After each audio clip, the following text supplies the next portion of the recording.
अल्हम्दुलिल्लाहि रब्बिल आलमीन वस्सलातु वस्सलामु अला रसूलिल अमीन। मोहतरम अज़ीज़ मोहिउद्दीन साहब, चेयरमैन MTB महाराष्ट्र, उस्ताद मोहतरम शेख अज़ीमुद्दीन साहब,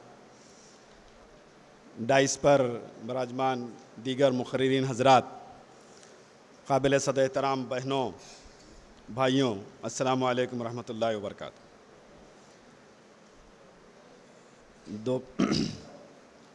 मुझे इस वक्त आप हजरात के सामने नेशनल एजुकेशन पॉलिसी, उसकी खूबियाँ और कमज़ोरियाँ क्या है, इस पर गुफ्तगू करना है। नांदेड़ की बिरयानी खाने के बाद जी मैं वही चेक कर रहा था कि आप लोग कितने उसके खुमार में हैं कि नहीं है, मालूम है जाग रहे हैं। टीचर होने का यही फ़ायदा होता कि गलत जवाब को भी संभाल लिया जा सकता। तो उस हेवी तहारी के बाद एक बिल्कुल फ़लसफ़ियाना समझिए गुफ्तगू। अब ये मेरी भी आजमाइश है और आपकी भी आजमाइश है कि मैं कितनी देर तक आपको इस टॉपिक पर जगाए रखता। तो इसको बहुत ज़्यादा फ़लसफ़ियाना भी नहीं है ये, और ना ही ये टॉपिक जो है बहुत ज़्यादा पॉलिसी और हायर लोगों के लिए है, बल्कि इसका ताल्लुक़ मुझसे, आपसे और आने वाली कई जनरेशन से है। आप जानते हैं कि 2020 में इस पॉलिसी का ऐलान हुआ। तवक्को ये है कि 2030 तक इस पर अमल किया जाएगा, मतलब एग्जीक्यूट करेंगे उसको, और 2040 तक जायज़ा लेंगे और 40 के बाद बदलने का सोचेंगे। हमारा भारत देश महान, पहली पॉलिसी 67 में आई, सेकेंडरी एजुकेशन, दूसरी 86 में आई, तीसरी 2020 में आई, और अभी से ये नीयत है हमारी कि हम 20-25 साल बाद रिवाइज़ करेंगे। अब दुनिया कहाँ जाएगी आप देखते रहिए। आप में से बहुत सारे रिटायर हो जाएंगे, हो सकता हम में से बहुत सारे उस नई पॉलिसी को देखने के लिए मौजूद भी ना हो। तो इस पहलू से इस पॉलिसी का जायज़ा लेना, इसकी खूबियों से फ़ायदा उठाना, इसकी कमज़ोरियों से अपने आप को रोकना बहुत ज़रूरी। कुछ उसूली बातें जो मैं आपसे करना चाह रहा हूँ वो ये है, एक बहुत प्यारी बात कही गई कि it is too good to be proved, कि ये पॉलिसी इतनी अच्छी है कि इसको साबित करना पड़ेगा कि ये कितनी अच्छी है। आप पता नहीं मुझे आप में से कितने लोगों ने इसका डॉक्यूमेंट पढ़ा है। उर्दू में भी अवेलेबल है, अंग्रेज़ी में तो शुरू ही में आ गया था। तो आप देखेंगे कि बहुत अच्छी तरह से ये पॉलिसी ड्राफ्ट की गई, बहुत बड़ी खूबी है उसकी ये। अंग्रेज़ी ज़बान जानने वाले इसकी अंग्रेज़ी ज़बान का लुत्फ़ भी ले सकते हैं, लेकिन उसमें जो बातें की गई, जिन बड़े बड़े अज़ाइम का इजहार किया गया, तो ज़माना ये देखना चाहेगा कि उस पर किस हद तक अमल हुआ। दूसरी बात ये अर्ज़ करनी है मुझे कि ये कहा जाता, अंग्रेज़ी में कहावत है कि nothing is perfect under the sun, कि इस दुनिया में जो चीज़ें हैं, मखलूक़ात हैं, और उनकी जो बनाई हुई चीज़ें हैं वो अपने आप में मुकम्मल नहीं है। तो NEP 2020 कितनी ही अच्छी क्यों ना हो, बहरहाल उसमें कुछ कमज़ोरियाँ हैं, कुछ सुख़म हैं। मेरा अपना ये एहसास है कि हमारे यहाँ पॉलिसीज़ बहुत अच्छी बनती हैं, मिसाली बनती हैं, लेकिन उनका हशर क्या होता वो आप और मैं अच्छी तरह से जानते हैं। एक मिसाल देकर बात आगे ले चलता हूँ कि 86 की पॉलिसी में 8th क्लास को प्राइमरी में जोड़ना तय था। कितने स्कूलों में 8 प्राइमरी में आया और 9-10 हाई स्कूल में गया, ये आपको मालूम है। तो ये हमारा हाल है। 86 की जो पॉलिसी आई वो भी बहुत अच्छी थी, इतनी अच्छी थी कि उसको रिवाइज़ करने के लिए फिर 20 में हमको बैठना पड़ा। अब 20 की पॉलिसी भी इतनी अच्छी है कि उसका रिवीजन हम 2040 में लेंगे। तो ये बात पॉलिसी की नहीं है, बात उस पर अमल दरामद की है, एग्जीक्यूशन की है। तो सवाल ये होना चाहिए, पॉलिसी तो बहुत अच्छी बनती है, सारी पॉलिसियाँ अच्छी रहती, लेकिन बात यह है कि आप उस पर अमल कैसे करते हैं। सबसे बड़ा झोल जो दिया जा रहा है वो NEP 2020 के नाम पर, कि ये पॉलिसी बहुत अच्छी है, बहुत सारी चीज़ें, खूबियाँ हैं इसमें, लेकिन पॉलिटिकल विल नहीं है इसके पीछे। एक दूसरे रुख पे मुल्क को ले जाने की कोशिश हो रही है, जो आप जानते हैं। तो यहाँ पर आप जानते हैं कि 67-68 में जो पॉलिसी आई थी उसमें कहा गया था कि एजुकेशन पर ग्रास डोमेस्टिक प्रोडक्ट जीडीपी जिसको हम बोलते हैं, कुल कौमी पैदावार का 6% खर्च किया जाना चाहिए। और ये 6% का आंकड़ा आज तक हम हासिल नहीं कर सके। मैक्सिमम 3.9% जीडीपी का हम जो है खर्च करते हैं, सेंटर और स्टेट दोनों मिला के। अभी ताज़ा तरीन बजट जो है वो हमारा 48 लाख करोड़ का है और उसमें सिर्फ 1,12 करोड़ एजुकेशन को मिले हैं। उसमें से भी स्कूल एजुकेशन को 66,000 करोड़ मिले हैं। यूनिवर्सिटीज़ की फंडिंग में बहुत बड़े पैमाने पे कटौती की गई, 66% कटौती है। सिर्फ सेंट्रल यूनिवर्सिटीज़ बची हुई हैं, उनको कोई ठीक ठाक फंड मिला है। तो आप इससे अंदाज़ा लगाइए कि टोटल बजट का 2% भी मुश्किल से होता है। ये खर्च करना है 6%। जिन लोगों ने इसका बहुत बारीकी से मुताला किया वो कहते हैं कि साहब इस पॉलिसी को अगर आपको नाफिज करना है तो कम से कम 10% जीडीपी का आपको खर्च करना पड़ेगा। तो ये बहुत तफावत है जिस पर हमको ख्याल देने की ज़रूरत है। अम्बेडकर ने कहा था, कॉन्स्टिट्यूशन के बारे में कहा था कि कोई दुनिया का कॉन्स्टिट्यूशन कितना ही अच्छा क्यों ना हो, उसकी अच्छाई और उसकी खूबी से फ़ायदा उठाने के लिए ज़रूरी है कि उसको नाफिज करने वाले लोग कैसे हैं। तो यही बात पॉलिसी पर भी साबित आती है कि पॉलिसी तो बहुत अच्छी हो सकती है, लेकिन उसके निफाज को कैसे किया जाता है वो अहम होता है। आप देखिए बहुत सारी बातें अल्हम्दुलिल्लाह मोहतरम अमीर जमात की गुफ्तगू में आ गई। इस पॉलिसी ने जो 3 बड़े अनावीन अपने लिए तजवीज़ किए हैं वो एजुकेट, इनकरेज और एनलाइटन, 3E, ये जो है इसका शीर्षक है। तालीम देना, हौसला बढ़ाना और बसीरत पैदा करना तलबा में, रोशन ख्याली। अब ज़ाहिर है इतनी अच्छे अच्छे अल्फाज हैं, इसमें कोई कमज़ोरी ढूंढने का कोई सवाल ही नहीं है। Educate, encourage and enlighten. फिर उसमें ये पॉलिसी जो है इक्वालिटी, इक्विटी और इंक्लूजन की बात करती कि तमाम भारत के शहरियों को तालीम में मसावत होगी, पिछड़े हुए तबकों की दादरसी की जाएगी, उनके साथ अदल किया जाएगा और तमाम बच्चों को जो स्कूल एज के हैं उनको तालीम के अमल में शामिल करने की कोशिश की जाएगी। 4 साल इसको हो रहे हैं। अभी भी एक अंदाज़ा ये है कि तकरीबन 5 करोड़ स्कूल गोइंग एज के बच्चे स्कूल से बाहर हैं। गवर्नमेंट का रिकॉर्ड जो है ये बताता है। तो इसमें एक्सेस की बात की गई कि हम तमाम तलबा को तालीम मुहैया करेंगे। इक्विटी की बात है।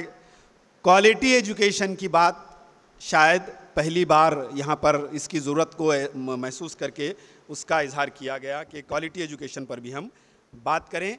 अफोर्डेबिलिटी, अभी हमारी बहन जो बता रही थी आपको लंच से पहले कि किस तरह से तालीम को महंगे से महंगा किया जा रहा है। गवर्नमेंट, अभी वक्त नहीं है, मेरा 5 मिनट और कम कर दिए गए वरना कुछ और बातें भी हो सकती थी। बहरहाल तो गवर्नमेंट ये चाह रही है जिस तरह से BSNL का हशर हुआ, एयर इंडिया का हशर हुआ, उसी तरह से गवर्नमेंट एजुकेशन का भी हो जाए ताकि सांप भी मर जाए और लाठी भी ना टूटे। और इस वक्त हाल ये है कि आपके हायर एजुकेशन ये लगभग 66 से 70% प्राइवेट हाथों में चला गया है। स्कूल एजुकेशन ही सिर्फ जो है वो 54% गवर्नमेंट के पास है, 46% वो चला गया है। और जिस रुख पर हम जा रहे हैं उससे तो बहुत जल्द ये आंकड़े भी बदल जाएंगे। और एक और चीज़ जो इसकी अच्छी खूबी मुझे महसूस होती है कि पहली बार तालीम में अकाउंटेबिलिटी का तस्करा किया गया कि असातिज़ा से, महकमा तालीम से जो है पूछा जाएगा कि साहब आपको जो काम दिया गया था उसको आपने किस हद तक अंजाम दिया। पूरी पॉलिसी का जायज़ा इस मुख्तसर वक्त में मुमकिन नहीं है, इसलिए मैं सिर्फ स्कूल एजुकेशन के जो पॉइंट्स हैं उसके ही उस हद तक अपने आप को महदूद रखूँगा। एक ख़ास बात इस पॉलिसी की वह है early childhood care and education, KG और प्री प्राइमरी को इसको बाकायदा हुकूमत ने पहली बार तस्लीम किया और उस पर भी जो है काम करने की बात की और उस पर भी जो है कुछ गुफ्तगू उन्होंने की। लेकिन इसका एक जो ड्रॉबैक है वो ये है कि 3 साल के बच्चों को स्कूल में शरीक करने की ये पॉलिसी वकालत करती है। अब ये माहिरीन तालीम के नज़दीक ये बात जो है ज़ेर बहस है कि कितनी उम्र में बच्चों को स्कूल आना चाहिए। जो फिनलैंड, जापान वगैरह है, वहाँ पर 6 से 7 साल के बाद बच्चे जो है रेगुलर स्कूलिंग में आते हैं, और अगर हम उनको 3 साल पहले से शामिल कर देंगे तो उसका क्या होगा, उसको आप अंदाज़ा कर सकते हैं। फिर दूसरी बात जो ECCE से मुताल्लिक़ कहनी है कि ECCE को अहमियत तो दी गई, आंगनवाड़ी की बात की गई, लेकिन ECCE के टीचर्स की ट्रेनिंग का कोई नज़्म नहीं किया गया। जिस तरह जो है अनट्रेंड 10वीं 12वीं या उससे भी कम काबिलियत वाली जो है आमतौर पे ख़वातीन जो है इनको रिक्रूट करके उनके हवाले वो बच्चे किए जा रहे हैं। हालांकि ये जो एज है फॉर्मेटिव एज है, और बच्चा, माहिरीन नफ्सियात कहते हैं कि बच्चे को जो कुछ बनना है वो उसके पहले के 5 साल तय कर देते हैं। उस ज़माने में अगर उन बच्चों को आप ऐसे अनट्रेंड लोगों के हवाले करेंगे तो उसका नतीजा ज़ाहिर है अच्छा नहीं हो सकता। दूसरी ख़ास बात इस पॉलिसी की जो हमारे लिए शर्मनाक भी है वो है FLN, foundational literacy and numeracy. भाइयों, हमारे बच्चे 10 साल 12 साल स्कूल पढ़ते हैं। खुद गवर्नमेंट की जो नास का जो टेस्ट होता है, नेशनल अचीवमेंट सर्वे, और आपके और दूसरे जो प्रथम वगैरह जो सर्वे कराते हैं, उसके बड़े चौंका देने वाले और हम सब के लिए बासे तशवीश नताए सामने आते। 7th का बच्चा तीसरी की किताब नहीं पढ़ पा रहा, 7th का बच्चा तीसरी की मैथ्स नहीं कर पा रहा, 9th 10th में जाकर मदर टंग में वो अपना इजहार ख्याल नहीं कर सकता। हर साल आप देखिए फर्स्ट लैंग्वेज के रिज़ल्ट्स मुतासिर हो रहे हैं 10th में 12th में।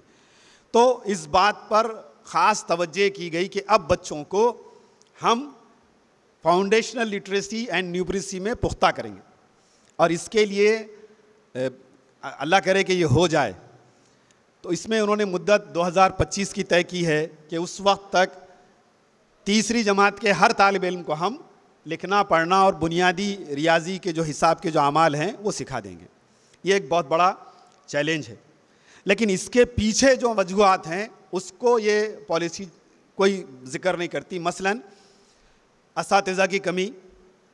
मैं 20 साल से NCTE के वेबसाइट को फॉलो कर रहा हूँ, 20-25 साल से। हर साल कम से कम 5-5.25 लाख टीचर्स की वैकेंसीज खाली हैं, ये हुकूमत खुद तस्लीम करती है। और अब तो हाल ये है कि medical college, engineering college, central universities, IITs, इसमें 40% टीचिंग वैकेंसीज खाली हैं। हुकूमत ने ये पार्लियामेंट में कबूल किया है, लेकिन इसके भरने की, इन वैकेंसीज को फिल करने की कोई संजीदा कोशिश अब तक सामने नहीं आई। UGC सर्कुलर निकाल देता, हमको भी मालूम है कितनी पोस्ट सैंक्शन है, कितनी भरना है, क्या है। तो ये सबसे बड़ा लैक्यूना है जिसकी वजह से फाउंडेशनल लिटरेसी एंड न्यूमरेसी में हम पीछे। इस सर भी यहाँ बैठे हैं हमारे, ख्वाजा मोइनुद्दीन साहब, ज़िला परिषद के स्कूलों को करीब से देखते हैं। वो कई स्कूल ऐसे हैं कि 5-5 क्लास है, 1 टीचर है, कहीं 2 टीचर हैं, और आप उनसे कैसे एक्सपेक्ट करेंगे कि वो पहली, दूसरी, तीसरी, चौथी, 5वीं को जो है 1 टीचर पढ़ा देगा, 2 टीचर पढ़ा देंगे। तो ये इसके बारे में पॉलिसी कुछ जो है नहीं कहती है। ये एक बड़ी इसमें कमी इसमें हमको महसूस होती है। तीसरी बात जो उन्होंने कही कि universal access to education at all levels. अज़ाइम बड़े बड़े हैं, अल्फाज बड़े अच्छे हैं, अहदाफ भी बड़े बड़े तय किए गए। आप देखिए कि आसेर की जो रिपोर्ट आती है, annual status on education report, जो सेंट्रल गवर्नमेंट की मिनिस्ट्री ऑफ एजुकेशन बनाती है, उनकी एक रिपोर्ट 2016-18 की जो है वो इस तरह से है कि हमारे 100 प्राइमरी स्कूलों पर 50 अपर प्राइमरी स्कूल हैं। यानी 1st to 5th तक अगर 100 स्कूल हैं तो 6th 7th में जो है वो आपके आधे छट गए। सेकेंडरी स्कूल जो हैं 9th 10th वो उसको 20 हो जाते हैं वो, और हायर सेकेंडरी यानी 11th 12th वो हो जाते आपके 9।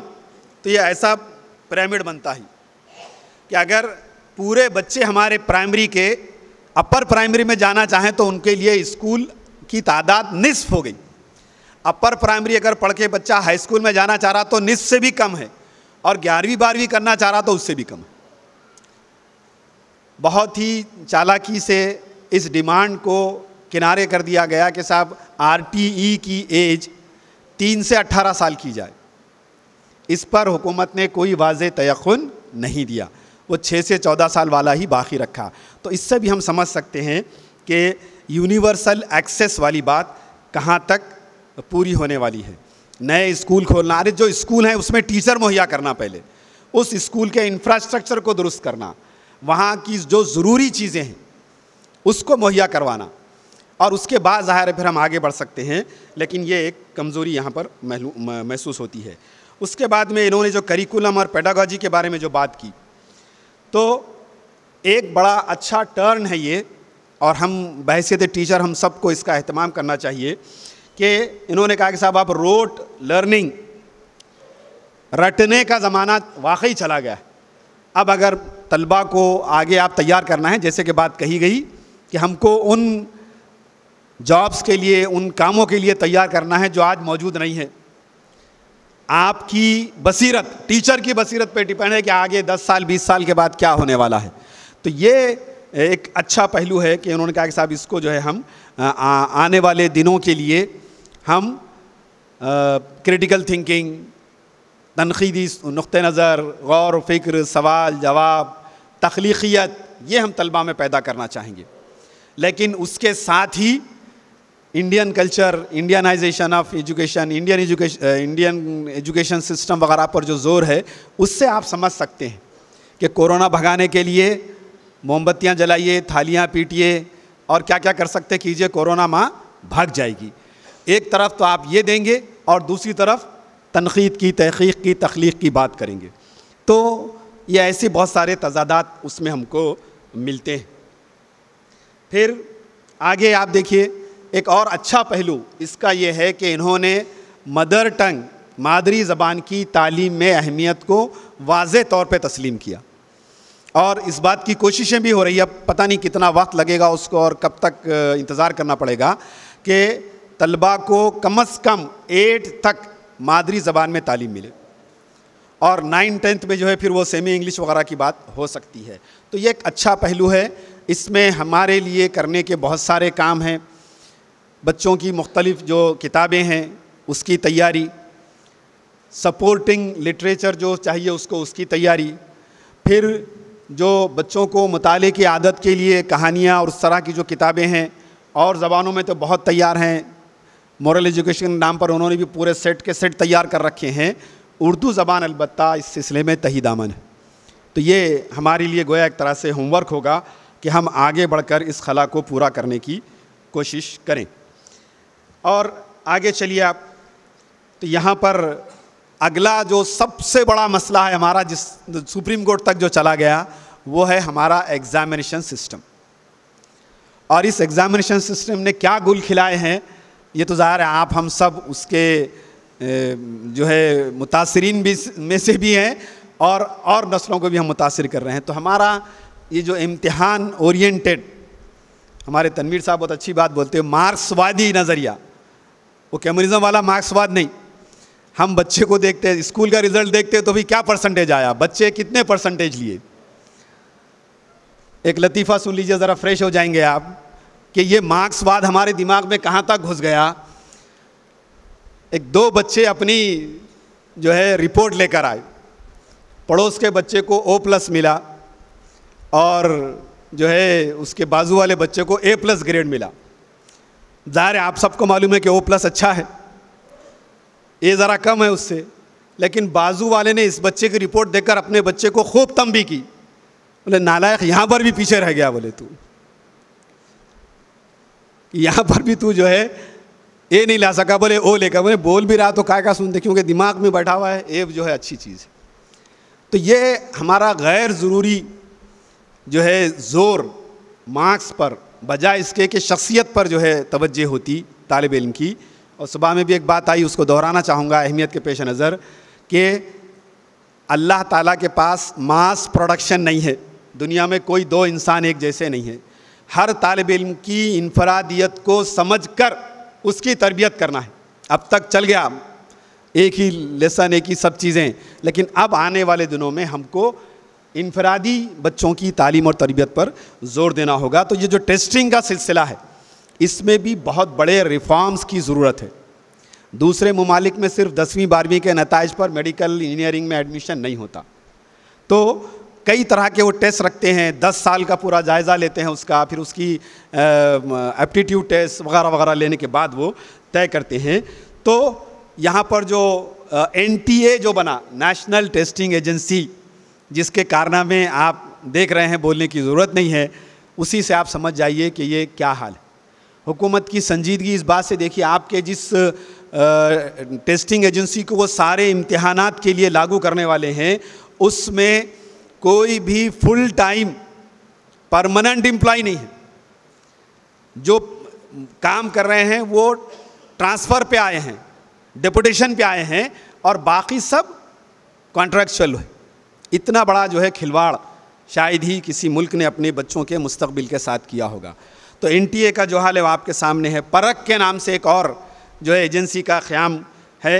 ज़ाहिर है, मैंने जैसे अर्ज़ किया आपसे कि बहुत सारी चीज़ें ऐसी है जो वक्त ही बताएगा कि वो कितनी सही या कितनी गलत साबित होती है। एक बड़ा इनकलाबी क़दम इसमें टीचर एजुकेशन के बारे में किया गया है। मुझे आप माफ़ करें, बहुत सारे मेरे बहन भाई यहाँ D.Ed वाले भी बैठे होंगे, मुझे उस आदमी की तलाश है जिसने भारत में D.Ed इस क्वालिफ़िकेशन को रिवाज दिया। वो मिले तो मुझे बताइए, बहुत कुछ हिसाब चुकता करना है उनसे। इस D.Ed 10th D.Ed या 12th D.Ed ने जितनी जो कुछ भी मचाई, अब मैं ब्लैंक छोड़ देता, अब आप लोग खुद भर दीजिए, वरना फिर मेरे लिए खड़े रहना मुश्किल हो जाएगा। तो आप देखिए कि टीचर एजुकेशन से हमने कितना बड़ा मजाक किया। बाहर के जो आपके जो तरक्की याफ्ता ममालिक हैं, फिनलैंड, जापान, नीदरलैंड वगैरह, वहाँ पर 3 इम्तिहान के बाद टीचर बनता है आदमी। हमारे यहाँ जैसे UPSC वगैरह होती है, वहाँ बनता है। टीचर का रिस्पेक्ट इतना ज़्यादा है कि कोई क़ानून उस वक्त तक रूबा अमल नहीं आता जब तक मोर देन 50% टीचर्स उसकी तौसीक़ न कर दें। आज हमारे उस्ताद भी बैठे हैं, हमने ये सुना भी, आपने भी सुना होगा कि हमको जब कुछ नहीं होता तो हम कहाँ जाते? B.Ed में जाते। बोलिए भाई, मैं भी हूँ उसमें शामिल। तो ये अंदाज़ बदलना होगा। टीचिंग में जिस टैलेंट की ज़रूरत है, उस टैलेंट को हमको लाना होगा। और मेरा तो अब 30-32 साल के तजुर्बे के बाद ये ईमान हो गया है कि इस मुल्क और इस मिल्लत को इस ज़बू हाली से कोई अगर निकाल सकता है तो वो उस कौम के अच्छे टीचर्स हैं। जो कुछ किया हमने कर दिया, लेकिन आइंदा जो है अच्छे टीचर्स। डॉक्टर हज़ारे हैं, IIT के प्रोफेसर हैं, उन्होंने कहा कि साहब मेरा जी चाहता है कि हर यूनिवर्सिटी के डिपार्टमेंट में जाऊं, टॉप 10% बच्चों से और उनके वालिदैन से मिलूं और उनको टीचिंग फैकल्टी में आने के लिए मैं जो है इनकरेज करूं। तो टीचर एजुकेशन का इन्होंने जो किया, अभी देखिए एक नया तजुर्बा 4 इयर्स इंटीग्रेटेड कोर्स का ये करने जा रहे हैं। इतने दिनों के बाद सही D.Ed अनडिक्लेयर्ड ख़त्म होने वाला है, B.Ed एलिमेंट्री, B.Ed सेकेंडरी आने वाला है। तो ये चीज़ें भी बड़ी अच्छी है, लेकिन इसको जो मल्टी डिसिप्लिनरी बनाने की कोशिश हो रही है, कोशिश तो अच्छी है, लेकिन कहाँ तक उसको सपोर्ट मिलेगा उसके बारे में हमको डाउट है। इंक्लूसिव एजुकेशन के बारे में भी ये पॉलिसी ने बहुत सारी बातें कही है। एक और बात इन्होंने जो कही वो स्कूल क्लस्टर की है। जी, स्कूल क्लस्टर की बात कही है कि हम जो है हुकूमत कई स्कूलों को मिलाकर एक क्लस्टर बनाएगी और उस जगह पर एक सीनियर सेकेंडरी स्कूल होगा 12 तक का। उसका प्रिंसिपल जो होगा वो उन सारे अपने मातहत 10वीं तक अपर प्राइमरी और आपके जो है KG और लोअर प्राइमरी, इन सब को देखेगा और पूरा रिसोर्स का पूल वहाँ होगा। मतलब रियाजी वगैरह जितनी भी आपको सामान वसाइल चाहिए वो उस एक मेन स्कूल में होंगे और सारे स्कूल उससे इस्तेफादा करेंगे। या तो बच्चों को उस जगह पे ले जाया जाएगा या वो सामान ले जाया जाएगा। अब ये कितना प्रैक्टिकल होगा इसको बहरहाल देखना होगा, और ख़ास तौर से रूरल एरियाज़ में इस स्कीम पर हम कैसे अमल कर पाएंगे, ये एक बड़ा सवाल हमारे सामने आता है। एक और अच्छी चीज़ इन्होंने जो प्रपोज़ की है वो है स्टैंडर्ड सेटिंग एजेंसीज और स्कूल एक्रीडिटेशन। अभी आप कॉलेज की एक्रीडिटेशन की बात सुन रहे हैं, A grade, B grade, NAAC plus वगैरह वगैरह, अब स्कूलों का भी एक्रीडिटेशन होगा। एक बात जो तहरीर में नहीं आ सकी, ज़बानी जो गुफ्तगुएँ पड़ी है कान तक, वो ये है कि अब स्कूल को उसके ग्रेड के लिहाज से तनख्वाहें और नॉन सैलरी ग्रांट मिला करेंगी। अभी शायद आपने कल अखबार में पढ़ा होगा, हमारे महाराष्ट्र के जो मिनिस्टर ऑफ एजुकेशन उन्होंने कहा कि जिन बच्चों का रिज़ल्ट ख़राब आ रहा है उन स्कूलों को, उन टीचर्स को हम आइडेंटिफाई करेंगे, 6 महीने की मोहलत देंगे, उनकी तरबियत करेंगे। उसके बाद भी अगर बच्चों का रिज़ल्ट नहीं सुधरा तो फिर 50% तनख्वाह कम कर देंगे, और उसके बाद भी अगर रिज़ल्ट नहीं इम्प्रूव हुआ तो फिर छुट्टी कर देंगे। तो ये इस पहलू से भी जो है हम लोगों को तैयार रहने की ज़रूरत है कि आगे इस तरह के ड्रास्टिक इक़दामात हुकूमत कर सकती है। फिर स्कूलों के जो ग्रेड्स होंगे उसके मुताबिक जो है बहुत सारी चीज़ें उसके ऊपर डिपेंड होगी। फिर उसके बाद आगे चलिए आप, इसमें जो बात कही गई है कि इंडियन लैंग्वेजेस में हम तालीम देंगे और जो है हायर एजुकेशन को भी, यानी मेडिकल, इंजीनियरिंग और बहुत सारी चीज़ों को भी जो है वो वर्नाकुलर लैंग्वेजेस में लाने की कोशिश कर रहे हैं। ये भी बहरहाल एक अच्छी चीज़ है हमारे लिए। तो और भी बहुत सारी बातें हैं इसमें, ज़ाहिर है उस पर सारे पे गुफ्तगू इस वक्त मुमकिन नहीं है, लेकिन मैं अर्ज़ यही करके रुख़्सत होना चाहूँगा कि इसका बहुत गहराई से मुताला करने की ज़रूरत है। फ़िक्री लिहाज पर हम बात सुन चुके हैं, ये पॉलिसी फ़िक्री लिहाज से मुल्क को एक बिल्कुल एक दूसरी तरफ ले जाने की जो है वो कोशिश करती है। उसका हम क्या तदारुक कर सकते हैं, क्या करना चाहिए, ये भी हमारे सामने है। ये पॉलिसी इंडस्ट्री के लिए इंडस्ट्री रेडी बच्चे तैयार करना चाहती है। आप देखिए, उन्होंने कहा कि साहब पहला साल करके चले गए तो हम सर्टिफिकेट कोर्स देंगे, दूसरे साल के बाद डिप्लोमा देंगे, तीसरे के बाद डिग्री, चौथे साल के बाद आप छोड़ते हैं तो पीजी दे देंगे आपको। तो ये बीच में छोड़ने वाली जो बात है, पहले ही ड्रॉप आउट कम है, लेकिन इस तरह से बच्चों को अगर आज़ादी मिलेगी तो और मसाइल बढ़ेंगे। तो ये बहुत वाज़े तौर पर प्राइवेटाइजेशन की तरफ है, और इंडस्ट्री के लिए कारकुन मुहैया करना इसका जो है एक मकसद महसूस होता है, जो जिस तरह से इसको बनाया गया।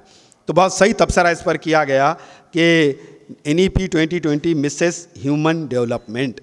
इंसान को तालिब इल्म की बहैसियत इंसान तरक्की मतलूब नहीं है, बल्कि उसको ह्यूमन रिसोर्स बनाना है, एक सरमाया बनाना है। आप सरमाया जानते हैं ना, सरमाया तो यही होता है कि आप कम से कम लगाएं, ज़्यादा से ज़्यादा उससे फ़ायदा उठाने की कोशिश करें। तो ये पॉलिसी ये जहन बनाती है कि हम तालीम पर कम खर्च करके इंडस्ट्री रेडी तलबा जो है, लेबर फोर्स हम जो है तैयार कर दें, और बड़ी तादाद में ऐसे लोग निकलेंगे सोचने समझने वाले, आगे कुछ काम करने वाले, तख्लीक़ी और तनक़ीदी जहन वाले तलबा। गो के पॉलिसी उसका मुतालबा करती है, कोशिश करने की भी जो है दावेदार है कि साहब हम ऐसा करना चाहते हैं, लेकिन उस तरह से वो कुछ जो कुछ हो रहा है वो नहीं होगा। और सबसे बड़ी बात, जो पॉलिटिकल विल चाहिए, तालीम को जो एजेंडा नंबर 1 पर आना चाहिए, वो जब तक नहीं होगा उस वक्त तक इसकी न संजीदगी को महसूस किया जाएगा और ना ही उस पर अखराजात में इजाफ़ा होगा। और ज़ाहिर है ये सारी बातें नशिस्तन गुफ्तन बर्खास्तन की हो जाएगी। हो सकता है साल 2 साल और हम लोग भी इस पर गुफ्तगू करें, हम भी आदी हो जाएंगे, वो भी आदी हो जाएंगे, और बात चलती रहेगी, और फिर कोई नई पॉलिसी आएगी और फिर नई बातें होंगी। तो इस पहलू से इसका जायज़ा लेते रहना चाहिए।